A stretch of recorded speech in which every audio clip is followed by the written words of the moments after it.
고위공직자 범죄수사처가 국민의힘 윤석열 대선 후보가 연관된 고발 사주 의혹과 관련해 이번 주 중으로 결론을 낼 것으로 알려졌습니다. 윤 후보 등 관련자에 대해 불기소 처분할 가능성에 무게가 실리는 모습입니다. 정현빈 기자입니다. 고위공직자 범죄수사처, 공수처가 이른바 고발 사주 의혹과 관련해 조만간 최종 처분을 결정할 것으로 알려졌습니다.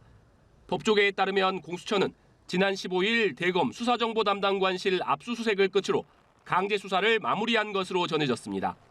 국민의힘 윤석열 대선 후보와 손준성 검사 등 이 사건 관련자들에 대해선 불기소 가능성에 무게가 실리고 있습니다. 의혹의 정점으로 봤던 윤 후보의 경우 강제 수사나 소환 등 직접적인 수사 절차가 진행되지 못했기 때문이라는 분석입니다.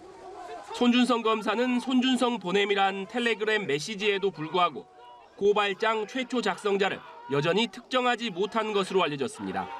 국민의힘 김웅 의원의 소환 조사에서도 유의미한 진술을 확보하지 못한 것으로 전해졌습니다.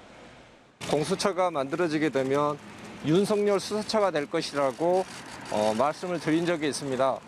실제로 그렇게 되고 있고요. 반드시 싸워서 부당한 선거 개입 수사에 대해서는 단호하게 대처할 생각입니다. 다만 공수처가 외부에 공개되지 않은 핵심 물증을 쥐고 있을 가능성을 완전히 배제할 수는 없습니다. 이럴 경우 공수처는 신병 확보에 실패한 손준성 검사에 대해 구속영장을 다시 청구할 수 있다는 관측입니다.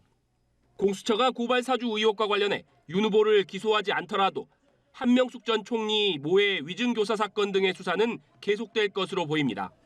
연합뉴스TV 정영빈입니다.